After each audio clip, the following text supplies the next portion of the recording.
하나님의 말씀 묵독합니다. 하나님 말씀은 신약 마태복음 9장 14절부터 17절까지 말씀입니다. 마태복음 9장 14절부터 17절. 제가 성경 신약 13쪽입니다. 말씀 묵독합니다. 그때 요한의 제자들이 예수께 나와 이르되 우리와 바리새인들은 금식하는데 어째 당신의 제자들은 금식하지 아니하나이까? 예수께서 이르시되 본인 집 손님들이 신랑과 함께 있을 동안에 술팔 수 있느냐? 그러나 신랑을 빼앗길 날이 이르리니 그때에는 금식할 것이니라. 생배 조각을 낡은 옷에 붙이는 자가 없나니 이는 기운 것이 그 옷을 당겨 헤어짐이 더하게 되며 새 포도주를 낡은 가죽 부대에 넣지 아니하나니 그렇게 하면 부대가 터져 포도주도 쏟아지고 부대도 버리게 됩니다. 새 포도주는 새 부대에 넣어야 둘이 다 보존되느니라. 아멘. 기도하겠습니다. 하나님 아버지 감사합니다. 추운 날씨지만 하나님 사랑하는 마음으로 나와 하나님께 예배하게 하심을 감사합니다. 하나님 온전한 영광을 받아주시고 이제 예배적인 말씀을 듣는 시간입니다. 하나님 말씀만이 생명이며 능력이며 힘이며 지혜며 우리 삶의 유일한 지평인 것을 분명히 믿게 겸허하고 겸손한 마음으로 간절히 사모하는 마음으로 말씀 믿고 신뢰하는 마음으로 또 온전히 순종하자는 마음으로 말씀을 듣기를 원합니다. 그런 마음으로 말씀을 듣는 자들마다 말씀의 놀란 은혜를 경험하고 능력을 경험하게 하셔서 진정으로 그 말씀으로 새로워지고 변화된 결국 주님 기뻐하시는 삶을 살 수 있도록 은혜 베풀어 주시옵소서. 성령 하나님만을 온전히 노래합니다. 성령 역사하여 주시옵소서. 우리 모두에게 은혜를 더해 주시고 은혜를 베풀어 주시옵소서. 예수님의 이름으로 감사하며 기도드리옵나이다. 아멘. 2007년에 처음으로 안식을 가지면서 제가 15년 전에 유학을 위해서 1년 2개월 동안 머물렀었던 영국을 다시 방문했습니다. 영국 수도인 런던과 또 영국 북쪽에 있는 에딘버러, 스코틀랜드 수도인 에딘버러를 다시 방문했었는데 15년 동안 많은 교회들이 문을 닫은 후에 이렇게 팔려서 호텔로 술집으로 심지어는 이슬람 사원인 모스크로 변화된 모습을 보면서 마음이 참 많이 아팠습니다. 런던에서 주일날 예배드리기 위해서 교회를 찾았는데 런던 중심가에서도 교회를 발견하기가 쉽지 않았습니다. 십자가 높이 달린 큰 교회당 건물이 보여서 가보았습니다. 근데 문이 닫힌 후 호텔로 개조 작업을 하고 있었습니다. 영국 수도 런던에 가보면 메트로폴리탄 타버너클이라는 교회가 있습니다. 이 교회는 100여 년 전에 설교 왕자로 불렸던 스펄전 목사님이 능력 있게 사역했던 세계적으로 유명한 교회였습니다. 그 당시만 해도 이 교회는 세계 최대의 교회로 최고 수준의 교인으로 구성되어 있었습니다. 최고의 건물을 가지고 있었고 몇 세기 한 번 날까 말까 하는 탁월한 설교들을 갖추었던 세계에서 가장 뛰어난 교회였습니다. 그런데 그 교회가 100년도 가기 전에 얼마나 초라하게 몰락했는지 모릅니다. 지금은 주일날 예배에 참석하는 성도가 몇십 명밖에 되지 않습니다. 그들 대부분이 머리가 허연 노인들입니다. 우리 장로교회 본사인 스코틀랜드 수도 에딘버러를 가봐도 같습니다. 그 프리처치, 이 자유교회가 참 유명한 교회인데 이런 모습과 다를 바가 없습니다. 왜 100년 전만 해도 그처럼 유명한 교회가 이렇게 초라한 모습으로 전락하고 말았습니까? 런던이 바뀌었습니다. 사람들도 바뀌었습니다. 근데 그 교회만은 바뀌지 않았기 때문입니다. 본문에서 주님께서는 동일한 말씀을 하고 계십니다. 주님께서 이 땅에 오셔서 천국 복음을 전파하셨을 때 유대 종교의 전통 속 깊이 빠져 형식적인 신앙생활에 익숙해 있었던 사람들은 주님께서 전파하시는 천국 복음을 결코 받아들일 수가 없었습니다. 그것은 당시 종교 지도자들이었던 서기관들과 바리새인들뿐만 아니라 세례 요한의 제자들도 예가 아니었습니다. 그 당시 바리새인들 비롯한 세례 요한의 제자들 또 일부 엄격한 유대인들은 일주일에 월요일과 목요일에 2번에 걸쳐서 규칙적으로 금식을 하고 있었습니다. 대단하잖아요. 일생 동안 일주일에 이틀을 그들은 금식하고 있었습니다. 이런 금식은 율법의 규정에는 없는 것이었습니다. 율법의 규정에 따르면 이스라엘 백성들은 1년에 한 번 유대역으로 7월 10일 대속죄일에 하루를 금식하게 되어 있었습니다. 그러니까 율법에 따르면 1년에 하루만 금식하면 되었습니다. 따라서 소위 경건한 유대인들이 일주일에 2번씩 월요일과 목요일에 걸쳐 규칙적으로 금식을 했던 것은 성결한 삶을 위해서 경건한 신앙생활을 하기 위해서 자원해야 하는 금식이었습니다. 세례요한의 제자들 역시 이런 금식을 했습니다. 그런데 예수님께서는 당신의 제자들에게 이런 금식을 요구하지 않으셨죠. 그러니까 세례요한의 제자들을 볼 때 참 이상했습니다. 그래서 예수님께 나와서 예수님을 비난하는 질문을 던집니다. 14절 보세요.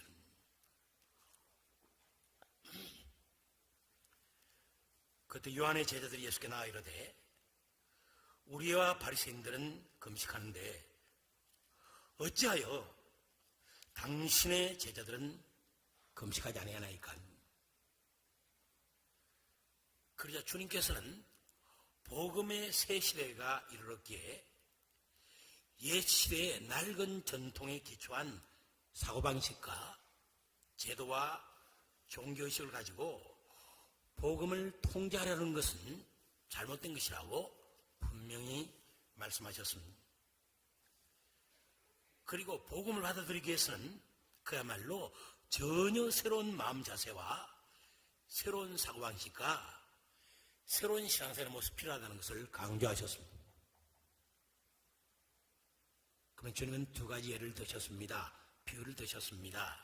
그것이 오늘 본문에 기록된 생배 조각의 비유와 새 포도주와 새 부대의 비유입니다.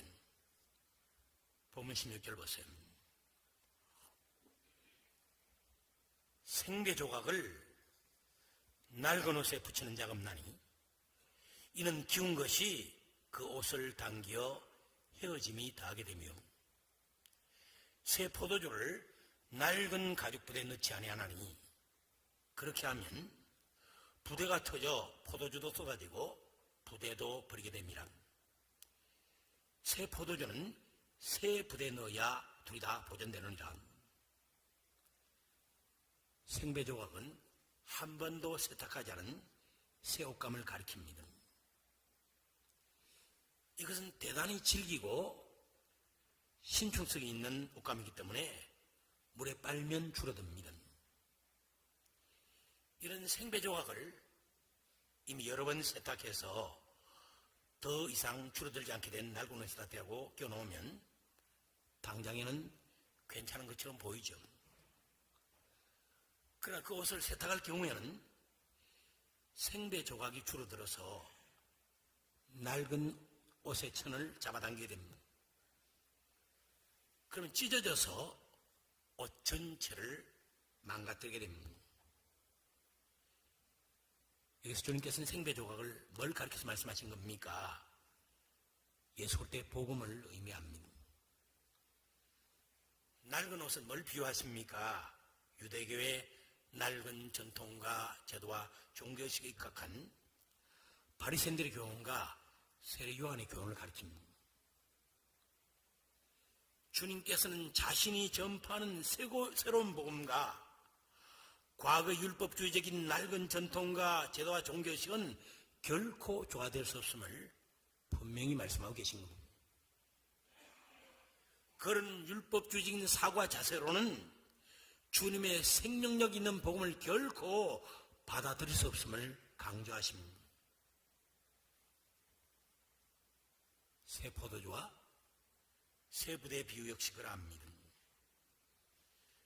예수님 당시 팔레스타인에서는 주로 염소 가죽으로 가죽 부대를 만들어서 물이나 포도주를 담는 용기로 사용했습니다.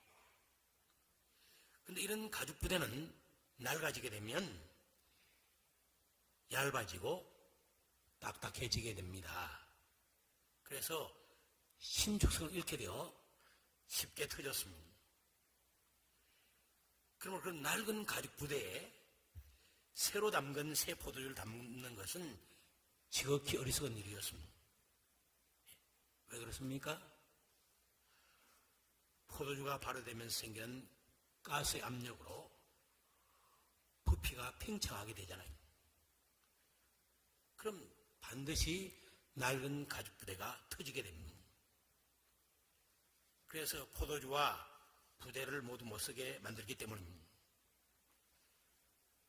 새 포도주는 반드시 새로 만든 가죽 부대에 담아야만 했습니다. 새 가죽 부대는 탄력성과 신축성이 있죠. 그러니까 새 포도주의 팽창력을 견딜 수 있기 때문입니다. 여기 새 포도주 역시 뭘 의미합니까? 예수 그리스도의 복음을 의미합니다.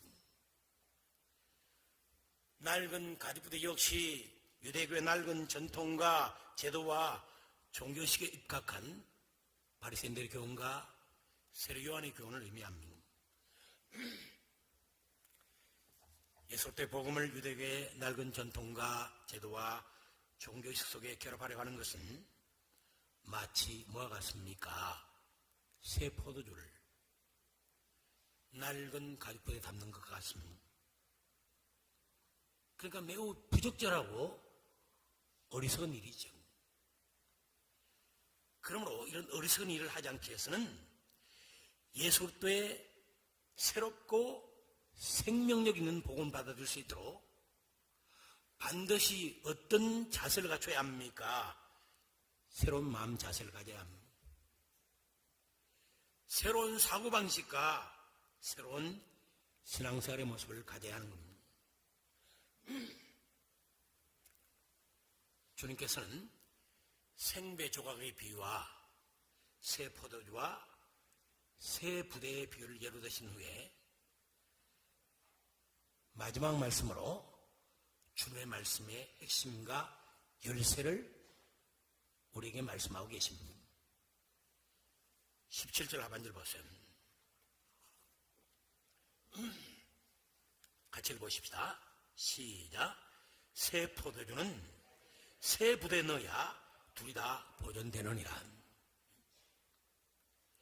새 포도주는 반드시 새 부대에 넣어야 한다. 그래야 둘 다 보존된다. 우리 주님의 말씀을 통해서 두 가지 아주 중요한 진리를 깊이 깨달을 수 있습니다. 자, 첫 번째 진리가 뭡니까? 같이 읽어보십시다. 시작. 하나님께서 언제나 새로움과 변화의 하나님이십니다. 하나님은 언제나 always 항상 새로움의 하나님이십니다. 변화의 하나님이십니다. 성경과 역사 속에 나타난 하나님은 언제나 새 일을 행하시며 놀라운 변화를 일으키시는 하나님이십니다. 따라서 우리 주신 하나님의 복음도 늘 새로우며 늘 놀라운 변화를 우리에게 가져옵니다. 여러분의 성경을 보면 성경은 자주 새로운 일에 대해서 이야기합니다. 새 노래, 새 심령, 새 마음, 새 영, 새로운 이름, 새 계명, 새 언약, 새 창조, 새 하늘과 새 땅. 얼마나 자주 새로운 일에 대해서 말씀하고 있습니까? 시편 40편 34절에서는 이렇게 고백합니다. 하나님께서 내 입에 새 노래를 두셨습니다. 시편을 비롯한 성경, 도체 성경은 이렇게 명령하고 있습니다. 새 노래로 여호와께 노래하라. 새 노래로 여호와께 찬송하라. 이사야 42장 9절에 하나님 이렇게 말씀하십니다. 보라, 전에 연한 일이 이미 이루어졌느니라. 이제 내가 새 일을 알리노라. 그 일이 시작되기 전에라도 내게 이르노라. 하나님께는 새 일이 시작되기 전에라도 우리에게 말씀하십니다. 이제 내가 새 일을 알리노라. 이사야 43장 19절에서 이런 유명한 말씀하시죠. 보라, 내가 새 일을 행하리니 이제 나타낼 것이라. 내가 그것을 알지 못하겠느냐? 반드시 내가 광야의 길을 사막의 강을 내리리. 내가 광야의 길을 내고 사막의 강을 내는 새 일을 내가 행할 것이다. 하나님 말씀하십니다. 에스겔 11장 19절 하나님 이렇게 말씀하십니다. 내가 그들에게 한 마음을 주고 그 속에 새 영을 주며 그 몸에서 돌 같은 마음을 제거하고 살처럼 부드러운 마음을 주어 내가 너희 속에 새 영을 줄 것이다. 이사야 65장 17절 보라, 내가 새 하늘과 새 땅을 창조하나니 이전 것은 기억되거나 마음에 생각나지 아니할 것이라. 이렇게 하나님께서는 새로운 일을 행하실 것을 여러 곳에서 거듭해서 말씀하고 계십니다. 10장 20절을 보면 성경은 복음을 가리켜서 뭐라고 말씀합니까? 새로운 살 길이다 말씀하십니다. 복음은 새로운 살 길입니다. 주님께서는 서로 사랑하는 계명을 주시면서 이렇게 말씀하셨죠. 새 계명을 너에게 주노니 서로 사랑하라. 내가 너희를 사랑할 것 같이 너희도 서로 사랑하라. 주님 명령하셨습니다. 또 주님께서는 성찬을 제정하시면서도 이 잔은 내 피로 세운 새 언약이니 곧 너희를 위하여 붓는 것이라고 말씀하셨습니다.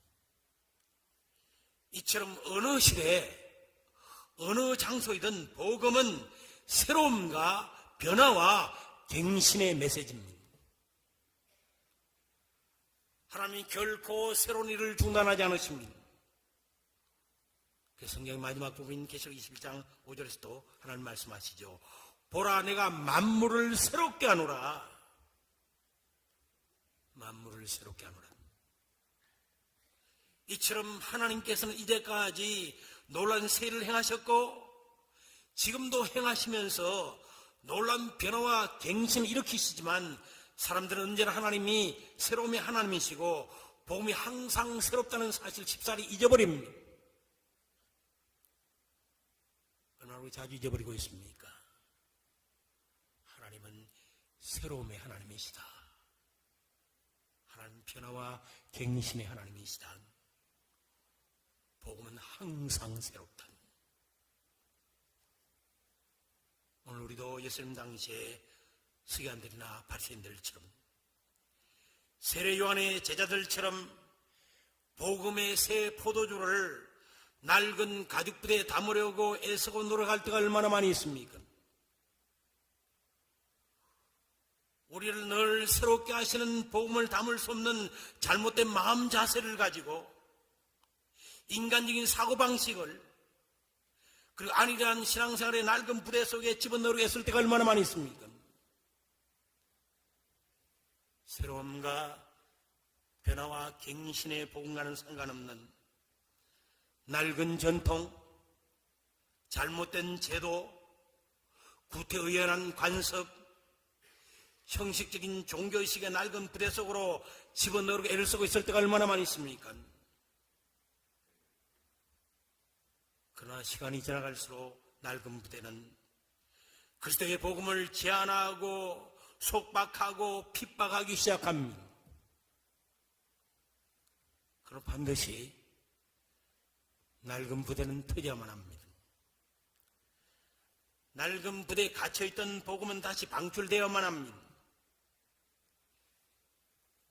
그 역사를 통해 이런 혁신과 갱신과 개혁이 여러 차례에 걸쳐서 있어 왔습니다. 인간의 타락한 본성은 과거를 붙잡고 현실에 안주하기를 원합니다. 그러나 하나님의 본성을 새롭게 하는 것입니다. 처음에는 복음을 잘 담기 위해서 새 부대가 잘 만들어졌습니다. 그런데 시간이 감에 따라 어떻게 됩니까? 나중에는 그 부대가 낡은 부대가 되어서 복음의 장애물이 되는 것이 일반적인 모습입니다. 그래도 하나님 그냥 내버려 두지 않으시죠. 낡은 부대를 부수십니다. 복음이 다시 교회를 새롭게 하고 세상을 새롭게 하도록 하나님 할 수밖에 없으신 겁니다. 복음은 지금도 새로움입니다. 복음은 아직도 하나님의 생명이며 하나님의 능력입니다. 믿으십니까? 복음은 지금도 여전히 낡은 부대를 터뜨리고 교회를 변화시키고 성도들 변화시키고 그 세상으로 흘러넘칩니다. 생명의 원천이신 하나님과 복음의 생명력으로 말미암아 잘못된 마음 자세와 인간적인 사고방식과 잘못된 교회 제도와 관습과 전통 그리고 형식적인 신앙생활을 넘어서 그렇게 될 수밖에 없고 또 반드시 그렇게 되어 있습니다. 우리는 이 진리를 기억하고 신앙생활해야 합니다. 하나님은 언제나 새로움과 변화의 하나님이시다. 복음은 언제나 새로움과 변화의 복음이다. 우리가 이것을 꼭 이 진리를 기억하고 살아야 합니다. 두 번째로 새 포도주는 새 부대에 넣어야 둘이 다 보존되느니라. 이 말씀을 통해 깨달을 수 있는 진리가 뭡니까? 같이 읽어보십시다. 시작. 새 부대의 필요성입니다. 복음은 영원한 것이죠.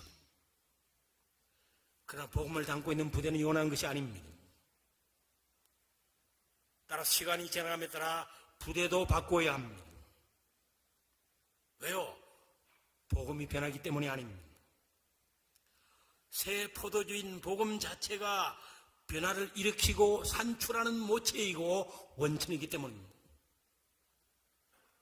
복음에는 변화를 일으키고 산출하는 하나님 놀라운 생명과 능력이 깃들여져 있습니다. 아니, 복음 자체가 하나님의 놀라운 생명입니다. 복음 자체가 하나님의 놀라운 능력입니다. 고린도서 1장 18절 십자가의 도가 복음을 가리키죠. 복음이 멸망하는 자들에게 미련한 것이요 구원을 받는 우리에게는 하나님의 능력이라. 복음 자체가 하나님의 능력이기 때문입니다. 따라서 새 포도진 복음을 낡은 가죽 부대인 잘못된 마음 자세와 인간적인 사고방식과 그리고 형식적인 신앙생활의 낡은 부대 속에 가둬서는 결코 안 됩니다. 오래된 제도와 낡은 전통과 구태의연한 관습에 새 포도진 복음을 담아서는 안 됩니다. 그럴 때면 어떻게 됩니까? 복음도 쏟아지고 부대도 버리게 됩니다. 새 포도주는 새 부대에 담아야 하는 것입니다. 한 번만 부대를 바꾸는 것이 아닙니다. 부대가 낡아질 때마다 지속적으로 바꿔나가야 합니다. 우리 마음 자세도 마찬가지입니다. 우리 개인의 사고방식도 마찬가지입니다. 우리 신앙생활도 마찬가지입니다. 예수 믿을 때 한 번 바꾸면 됩니까? 계속 신앙 연조가 오래되고 깊어집니다. 그래서 20년, 30년, 40, 50년 되면 그 부대가 완전히 낡아 있습니다. 그래서 그 마음 자세가 잘못되어 있습니다. 그 사고방식이 세상적이고 인간적인 사고방식입니다. 신앙사는 형식적입니다. 보세요, 모태신자들, 수십 년 신앙사는 사람들, 예배 때 정말 처음 믿을 때 그런 마음으로 예배합니까? 찬양할 때 딴짓합니다. 뭘 보여줍니까? 부대가 너무 낡았습니다. 복음을 전혀 담을 수가 없는 거예요. 지속적으로 바꿔나가야 합니다. 저 같은 모태신자들, 저 같은 중직자들, 저 같은 신앙생활 연적 오랜 사람들은 정말 정신을 바짝 차려야 합니다. 자기 부대가 낡았는데도 낡은 줄조차 모릅니다. 그 안에 새 포도진 복음이 담겨져 있을 수가 있겠습니까? 지속적으로 바꿔나가야 합니다. 교회는 복음을 항상 변화되어 가야 하고 항상 격되어야 합니다. 우리 개혁교회의 장로교회 슬로건이 있잖아요. 개혁된 교회는 항상 개혁되어야 한다. 교회는 항상 개혁되어야 한다.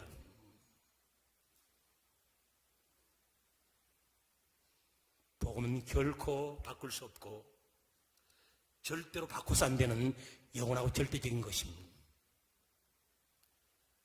그러나 복음을 담고 있는 부대인 우리 마음 자세와 우리 사고방식과 우리 신앙생활의 모습과 우리 생활방식과 교회 구조와 전통, 예배의식이나 이런 의식과 제도, 이 모든 것들은 시대와 장사 현실을 따라 늘 바꿔야 하는 일시적이고 상대적인 것입니다.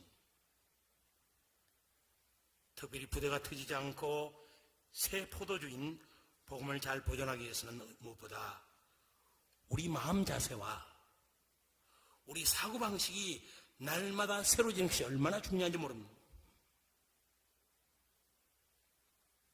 우리 마음 자세가 바뀌지 않습니다. 우리 사고방식이 바뀌지 않습니다. 우리 사고체계가 바뀌지 않습니다. 그럼 어떻게 됩니까?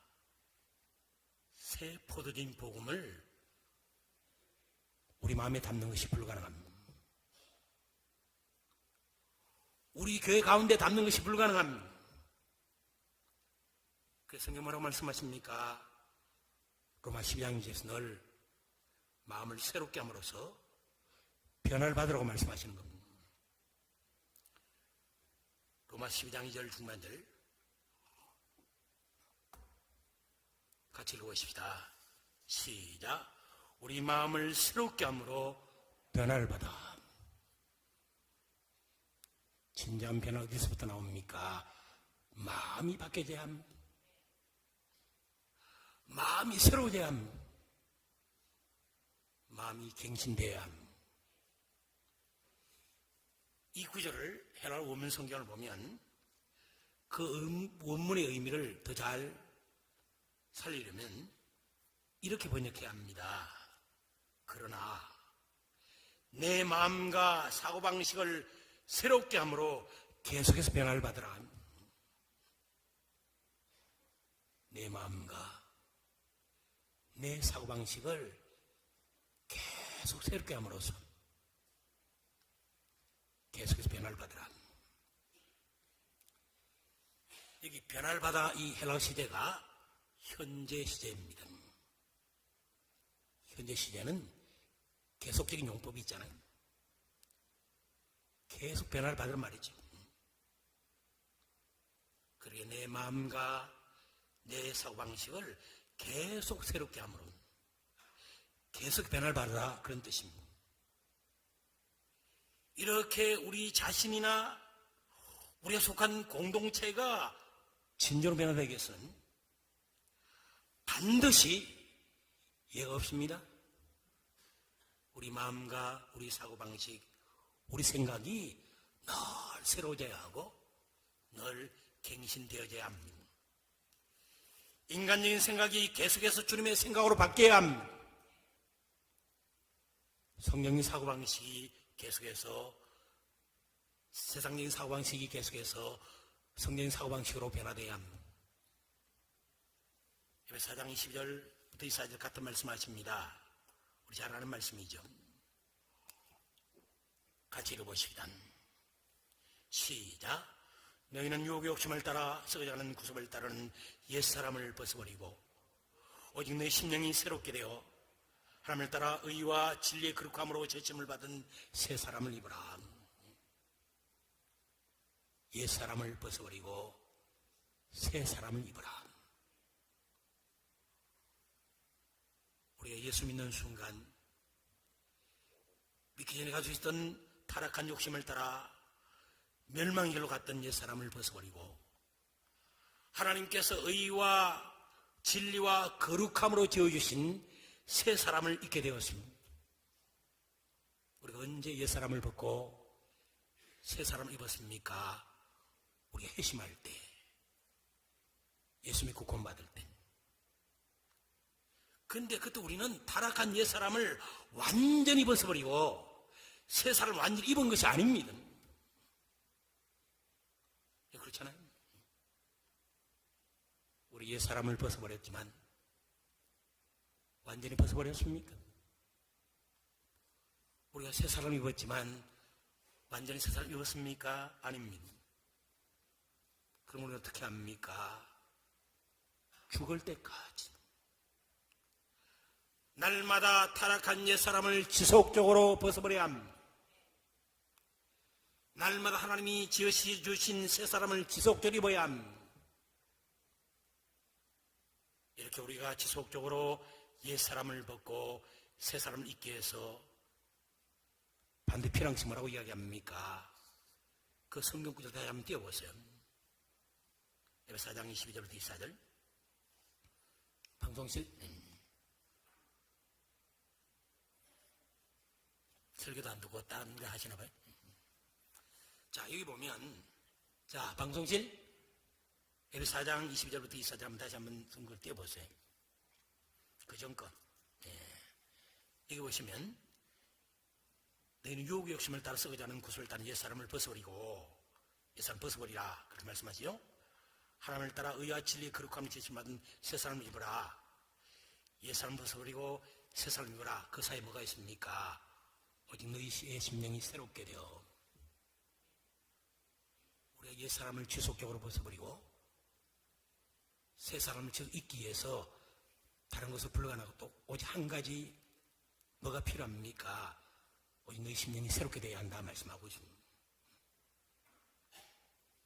너희 심령이 새롭게 될 때, 날마다 너희 심령이 새롭게 될 때 너는 지속적으로 옛사람 벗어볼 수 있고 지속적으로 새 사람을 입을 수 있다 말씀하십니다.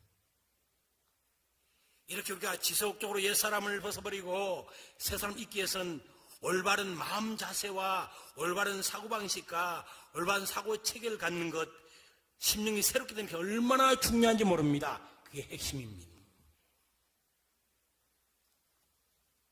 여러분, 이번에 신앙생활이 하나님 기뻐하시는 모습으로 변화되기를 원하십니까? 정말 내가 일생 동안 신앙생활 하는데 내 신앙생활의 모습이 하나님 원하시 기뻐하시는 모습이 되기 원한다.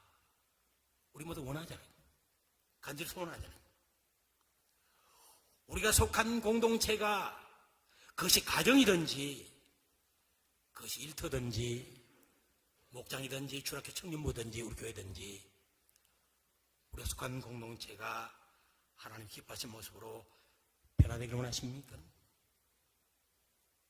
그럼 반드시 이것이 필요하다. 날마다 우리 심령이 새롭게 되어야 된다.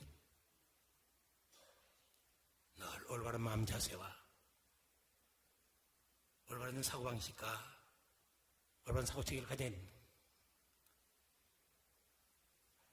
지난주 월요일 12월 첫날 새벽기도 시간에 말씀드렸죠. 여기 있는 모든 대부분 참석하지 않은 분들이니까 다시 제가 말씀드리겠습니다. 이런 봉사에 대한 우리 생각과 우리 사고방식이 먼저 성경 바뀌지 않으면 아무리 열심히 아무리 헌신적으로 아무리 오랫동안 봉사해도 그 봉사는 우리 자신에 아무런 유익을 주지 못합니다. 다른 사람들에게 교회 공동체 아무런 유익을 주지 못합니다. 심지어 하나님께도 아무런 유익을 주지 못합니다. 오히려 차라리 안 하는 것이 낫습니다. 안 하는 것만 못합니다. 우리가 교회에서 봉사할 때 의식하지는 못하지만 이런 생각과 사고방식으로 봉사하는 성도들이 많이 있습니다. 의식은 하지 못하지만 이런 사고방식을 갖고 있다는 거예요. 내가 이렇게 열심히 봉사하면 교회와 영적 지도자와 성도로부터 합당한 보상을 받아야만 해요. 다른 건 몰라도 집사님 수고했습니다. 감사합니다.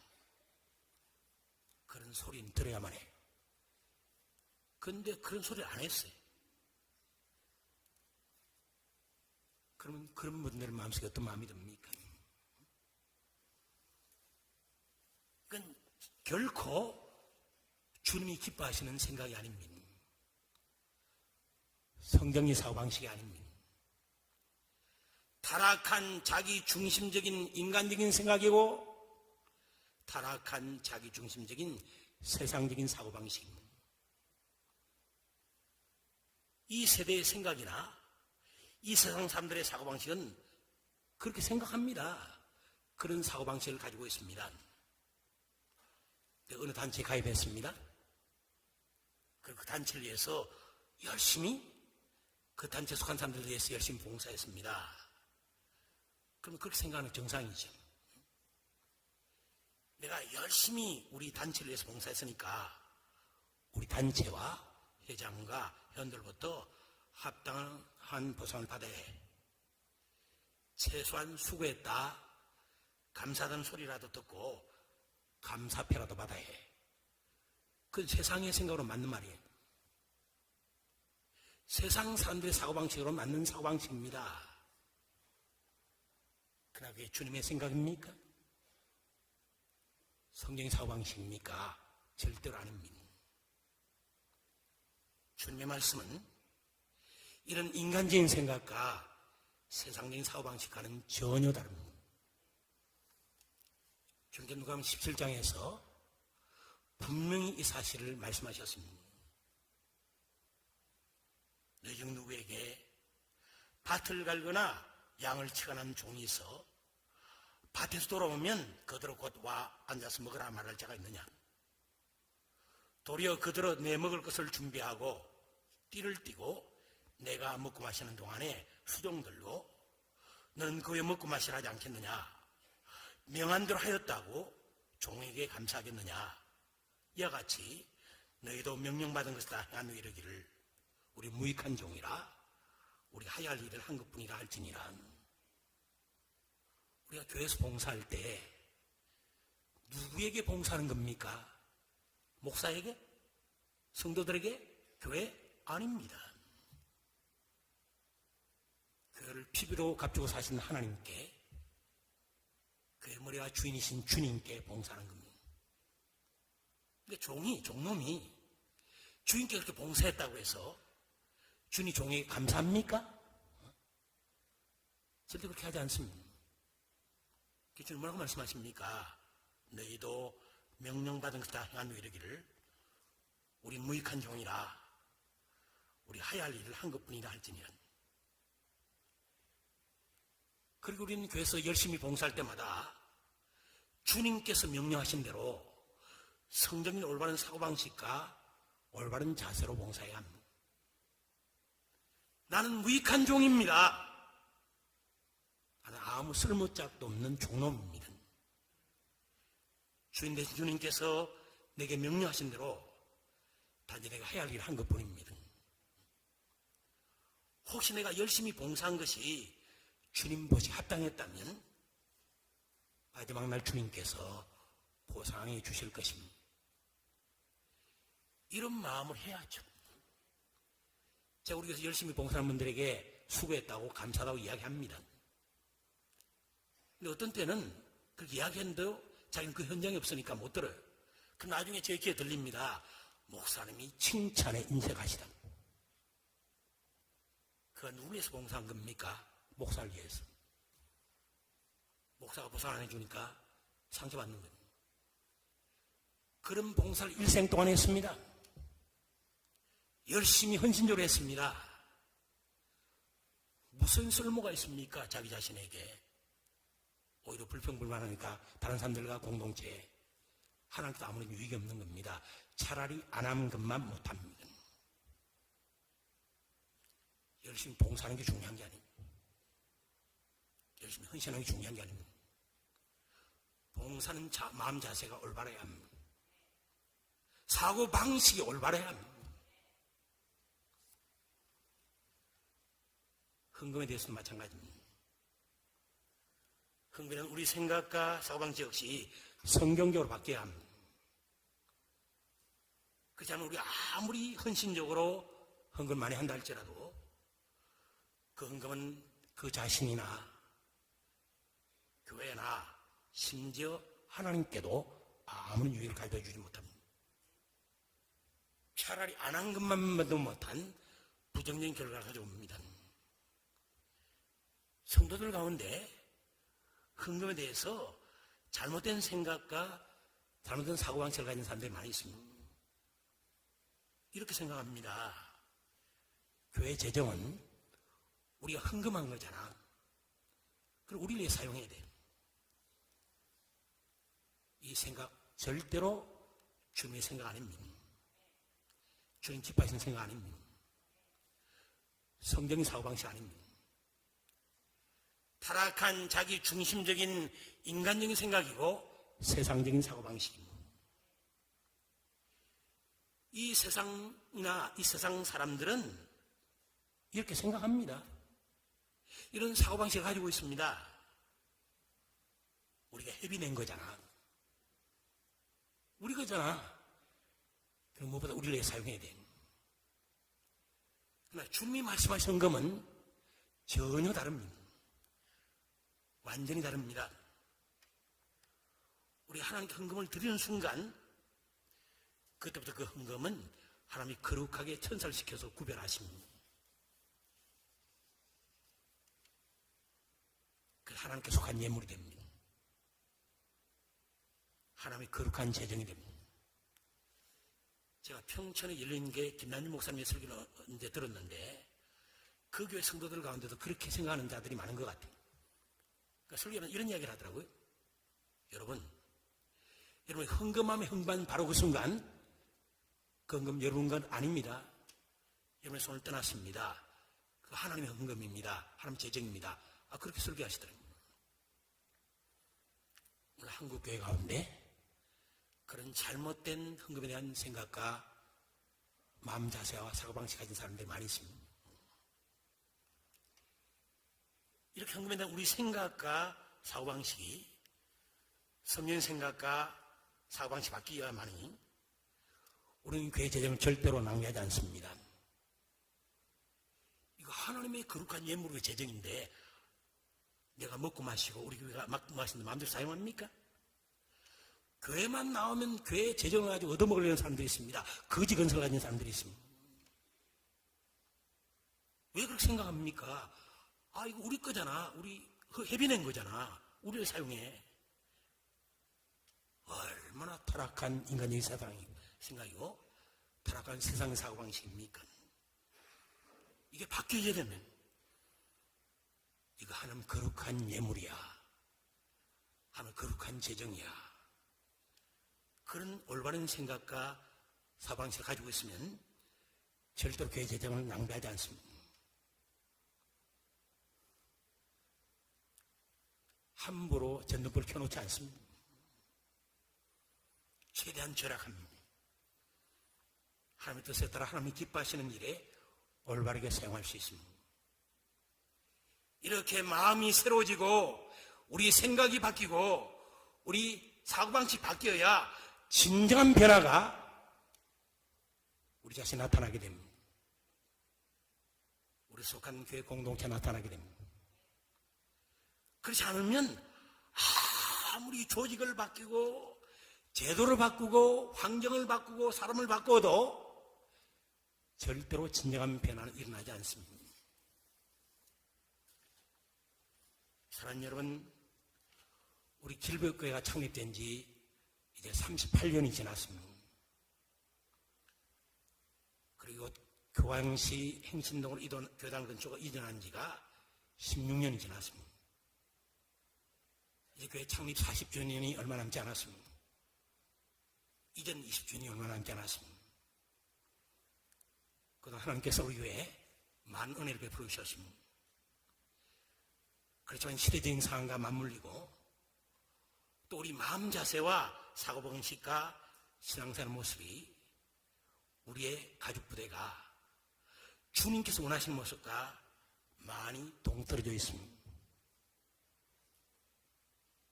정말 우리의 전체에 새로운 변화의 전환점을 가져야 할 시점에 다가와 있습니다. 그래서 내년부터는 교회 조직과 교회 체제가 전체로 새롭게 변화되게 됩니다. 그러나 이런 외적인 변화도 중요하지만 훨씬 더 중요한 것이 뭡니까?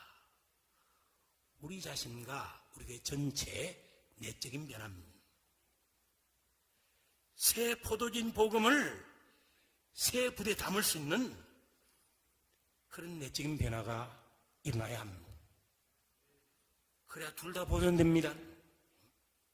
복음도 보존되고 우리 교회도 메트로폴리탄 타버너클 교회처럼 그렇게 쇠락하는 부대로 전락하지 않습니다. 복음도 보존하고 그걸 다음건 우리 교회도 주님 재림하실 때까지 새 부대로 잘 보존돼야 되지 않겠습니까?